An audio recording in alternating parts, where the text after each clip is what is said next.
Joining me now is a lawyer, Olatobosu Oshifora. Thank you for joining us on TVC Breakfast. Good morning, my pleasure. Now, let's start with what you make of the government's decision to evacuate immediately some Nigerians who are willing to return back home. Yeah, it's a step in the right direction because at least for the first time, we'll have a government that is proactive. You can see that your citizens are not wanted in a foreign land, and the best thing to do, first of all, is to get them out of the place before you take other steps, maybe diplomatic steps or whatever steps there are. But safety first. That's what the government has done and is quite commendable. Now, taking it a step further beyond safety, the next question on the minds of people is, what's next for them? Because the government has said that it is going to, include them into the social program. But for some persons, it doesn't seem to look sustainable when you say you want to, include these people into social programs.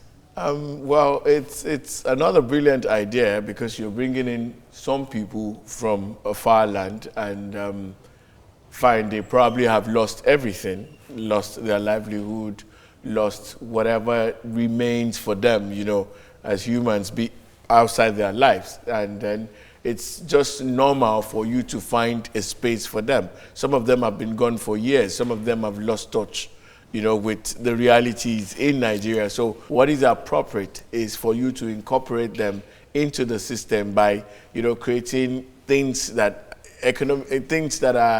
that can sustain them economically. But how realistic this is, I want to have faith in the government because those of us here, there are no socio-economic programs, as it were, even for citizens that are here.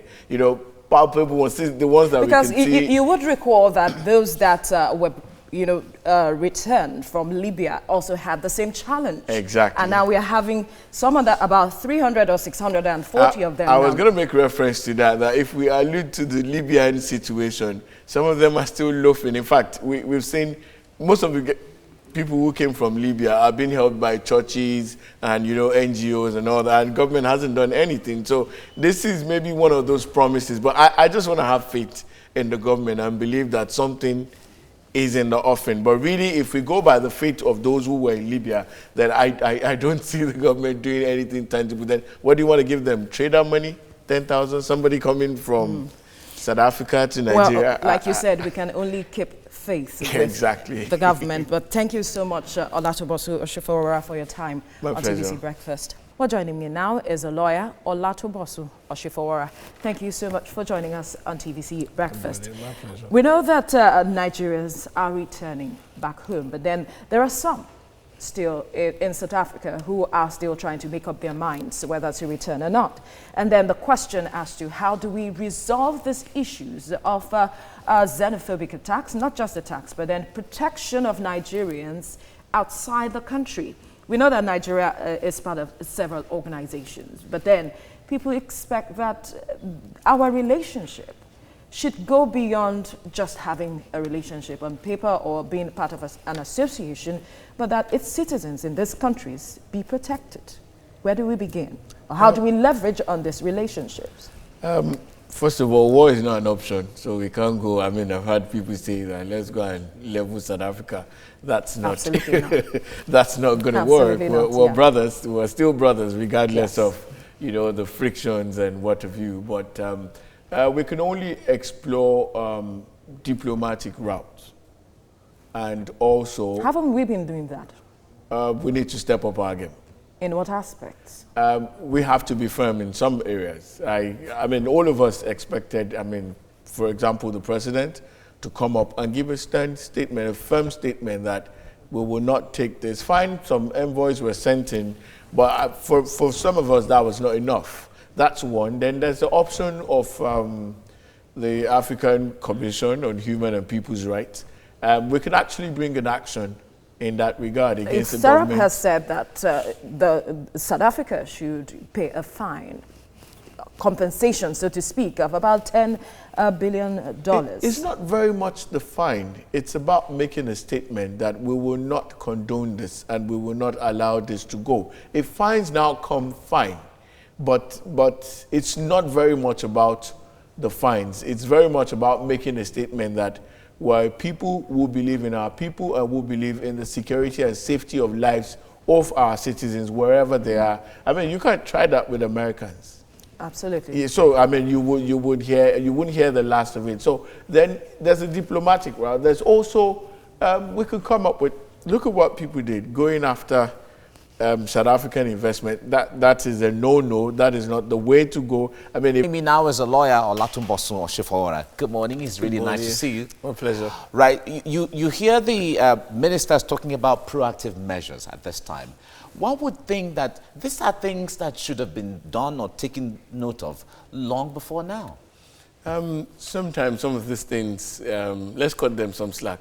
Some of these things, take time. Okay. You know, and you have two sets of people. There are those who are documented. There are those who are undocumented. So then the way the thing panned out, people had to, scamper for safety. So now that the dust is settling, you can now call them, okay, please come out. This is the government's initiative. At least even the locals will allow you to just, since you're going back to your country, and that's what they want. So they'll allow you, free passage, as it were. Right. So, but sometimes it takes time. In fact, I'm miffed. I'm surprised that Nigerian government is actually coming up in strong a very like long while, yes, taking a very decisive. This is commendable. Has been receiving commendations from citizens. Very commendable. Even we've had comments from Nigerians in Canada and in the United States saying, thumbs up to Nigeria for the first time in a long while. I've been a critic of this government, a vehement one, but this is thumbs up. All right, the Minister of Defense, South African Minister of Defense, was on a TV interview with the local media recently, and he was talking about the fact that South Africans are an angry people, that the nation is an angry nation. I'm quoting her directly, and she said that no government can outrightly handle these issues. What do you make of that? Because everyone still says that the government is the one in position to do that. Permit this expression, that's a bloody lie. It's sad that a government can watch its people destroy other people, and I mean, you've seen videos over the week that Nigeria was very instrumental to you people getting liberated from the whites, and now you're facing us. That's a lame excuse from a government. How can you say you're an angry people? So what are we? We were peaceful people then, or we are what? We're victims, or what kind of people do you think we are? So we just want to be victims everywhere we go. It doesn't make sense. It doesn't make sense. It is lame, and that shouldn't come from a government. They allow these things to fester. This is not the first time, but maybe this is the highest point. And I think definite measures should be taken by government against these people. So they could go as far as maybe courts of, they could go to African courts. Okay. In fact, I'd like us to talk about Serapis has written to the African Union Commission and all of that. I'd like us to talk about that later on. But right now, we're expecting about over 300 Nigerians back this afternoon at 2 p.m.